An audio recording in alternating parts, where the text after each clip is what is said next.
All right, it is September 29th, 2023. I am taking my on-call day off, which is pretty awesome. So I don't know if it's probably not exactly consistent across Microsoft because it's a huge company, but in the organization I am in, when we have on-call rotations, you're on for a few days.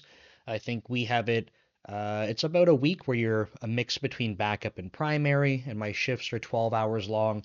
So after that's done, you get to take one day off to make up for that because the on-call will go over the weekend as well. So it's Friday. I have the day off. It's kind of nice, but I like staying productive. So it's actually about just before, I'm just checking the clock. It's before 2 p.m. right now. Usually I try to do these in the morning, but I slept in a little bit on purpose. I've been noticing that like I've been sleeping consistently, but it's almost like I've been needing naps. And I have a lot of caffeine. I'm actually narcoleptic. Not to a point where I fall asleep randomly, but I am basically constantly becoming tired. So pretty caffeine dependent, unfortunately. But yeah, I've been noticing the past couple weeks I've been like I need a nap, and nothing's really changed. So figured today sleep in about an hour and a half to 2 hours more than usual just to catch up. Doesn't quite work that way, but just to reset a little bit. And yeah, that was helpful. But as soon as that happened, I was out of bed trying to be productive on other things. So yeah, work wise, just wrapped up my on call shift. Um, I don't think there's too much else interesting with work right now, but something that spawned off from work that I forgot to bring up over the past couple weeks, and I don't know how it slipped my mind, but our CVP, her name is Vanessa, and at Microsoft, and she was talking about this TEALS program where you can go volunteer to help in high schools to teach computer science. So I volunteered, and I'm actually helping out at a local high school. I don't know how I forgot to mention this, but I go in 2 days a week. It's not difficult or anything for me. It's a great experience to just go help kids learn. So currently they're in the class that I'm helping out, and they're still going through some really basic concepts. We're not actually coding yet. It's a lot of like um what's a good way to phrase this, like exercises that kind of demonstrate coding concepts without actually making the kids realize like you're talking about coding. So they've been talking like lossless compression. So they were doing like and lossy compression. So like talking about different exercises where you can communicate with the partner, but you can only use so many things. And um, they were doing this exercise with pictures and stuff where they could change the sample rate for compression and see the results of that. So I think it's been pretty cool, but I think the teacher was saying in a couple weeks or so, like he's going to lean on me a lot more for when they do actually start writing code. So I'm very excited for that part because right now the the amount I'm helping, and I'm not complaining by any means, but I feel like the amount I'm helping, I don't feel like I'm giving the kids the opportunity to I don't know like leverage my experience and that kind of thing. I don't know exactly how that's going to work, but I'm thinking when it comes time for programming, like I'm hoping that's where I'll shine a lot more. So that's really cool. That's really exciting. I'm happy about that. What else? So let's talk about Meal Coach for a bit. Meal Coach, we're on a mission to start getting marketing and stuff underway. So I had mentioned there's a, professional bodybuilder at the gym I go to, and he allowed me to kind of post in his Facebook page about people using the app. I'm giving it a little bit of time because I hate spamming, and this is just that like I'm a really bad marketing and salesperson like factor coming out in me. Like I need to be kind of pushy. I know that's how it needs to happen for sales, but um, I'm giving it a little bit of time before I jump back in. We're thinking about like offering like Amazon gift cards to let us to sorry, Amazon gift cards to ask people if we can interview them about their usage of it. But it was interesting. I went into the gym last night and unprompted, I had one of the girls from the gym whose coach is this bodybuilder. She saw me and was like, "Hey, by the way, sorry I haven't tried it out yet, but like just from seeing me, she thought about it, so that was cool. I think she'll give that a go. And the bodybuilder was there as well, coaching, and when he made eye contact with me, he shouted over, and he's like, "Sorry, I haven't done it yet." So again, unprompted, which is cool. I don't have to bother people, and they're thinking about it. So I will follow up though. Um, Article writing, like I'm just investing a ton of time with my partner on this to get articles put together. We're basically doing like a crash course for SEO, right? Like search engine optimization, trying to write articles tailored to grab people's attention and based on search results and stuff like that. So it's just it's a lot. It's something like a lot of this stuff that's not just programming is so far out of my area of expertise that um, it's frustrating is the wrong word. It's just like it's exhausting, it's challenging, it's really cool to learn about all this stuff, but part of me goes like because well, I mean professionally I am, so I feel like I am like a borderline like expert level software developer, right? Like I manage engineering teams and I've been doing that for a decade and I've been writing software successfully for a long time. So I feel like my input into something like that goes so much further than my time into these other things, but um it's like I'm not complaining that I have to do it because I think it is actually the thing that's going to help. But from a time and money investment perspective, it just seems like it's the wrong thing. So I think what is valuable about going through this is learning, and then it's I think it's only challenging right now because we don't have like a feedback loop. And what I mean by that is like we don't have a baseline of customers paying. So I'm just going to make up numbers, right? If we were making $100 a month, like my partner and I don't need to take money out and we're comfortable right now floating the cost of things, but we know that if we want to accelerate it, we would need either to hire someone for marketing, sales, whatever. But if we're only making $100 a month, what we would want to say is, okay, if we would go and invest, if we go pay an extra $1,000 a month for someone to market or to do sales, like, is that going to translate into us making, more than $1,000 a month? Like, how can we start getting money, um, a return on the investment that we put into it? And I don't think initially that has to happen. Like, I mean, we've been doing this for a couple of years now and it's only been money in. So I don't think necessarily we're at a point where we need to be getting the money back out, but I would want to see like um I'd want to do the analysis, right? I guess that's what I'm getting at. So if we're going to take some time and it's going to take us, like for me to go float an extra $1,000 a month for a project like this, like is it doable? Yeah. Is it uncomfortable? Yeah. But to my wife's comment to me a couple of weeks back, she's like, if you're so confident in it, like, why wouldn't you invest the money? And she's right. It's just that it's just that it's real money, right? It's like it's not pretend. So yeah, it's interesting. So the point is that I think we want to, if we were at a point where we knew like we can put in this much money and what are we getting out of it? I just don't think we know that yet. So if I was going to go put up to an extra $1,000 a month, for example, could we be in a position where like, okay, that's going to at least get us 10 people we can talk to?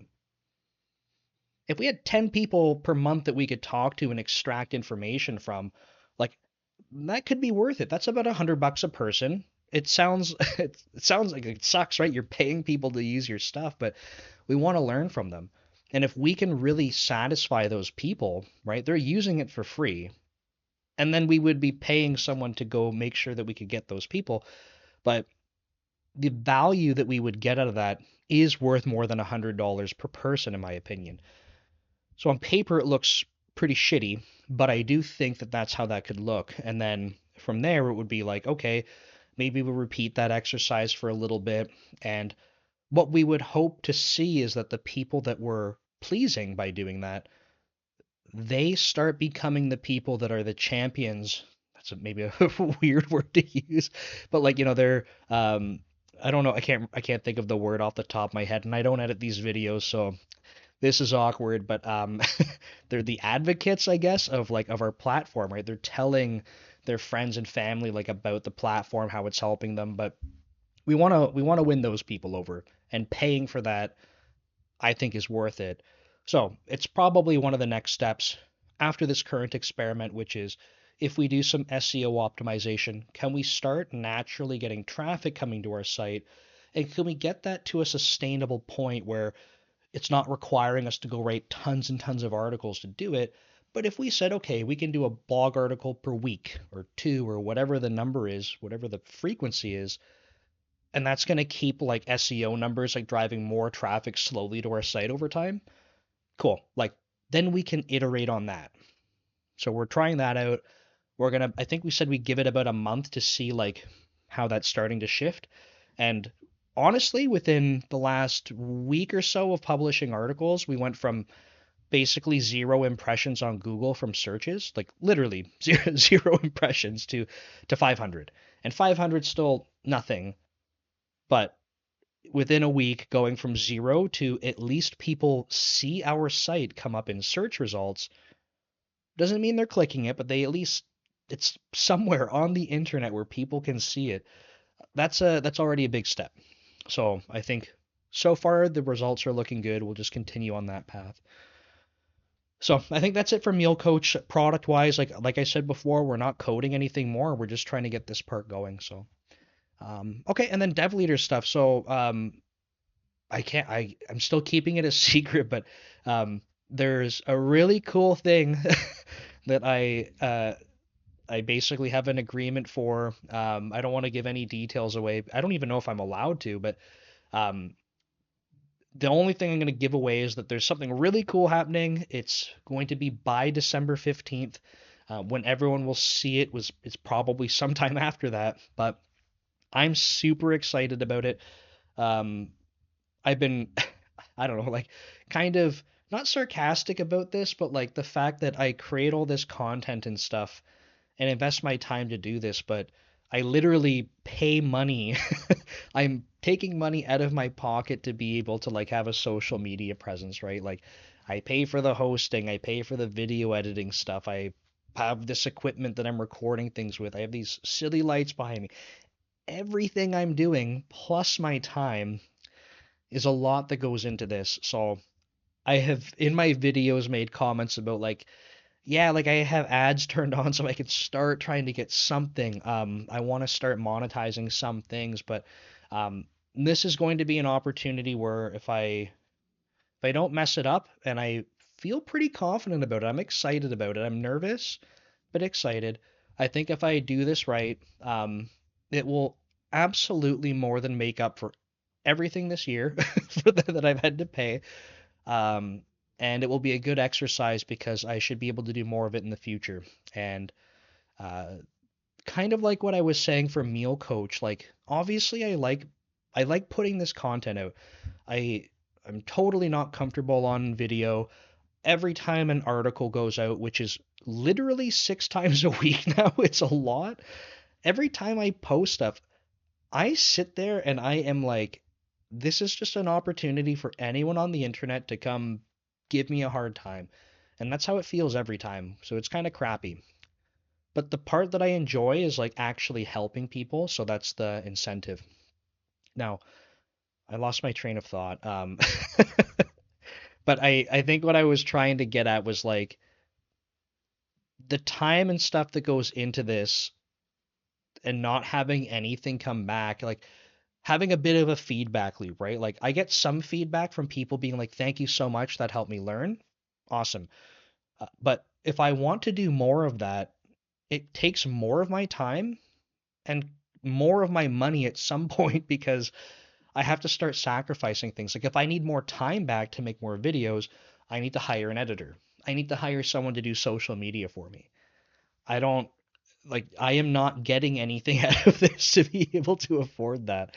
So my point was that if I have this thing that works in December, if that goes successfully and I can do more opportunities like that, then I am hopeful that I can take the earnings from that and reinvest it into making all of this better.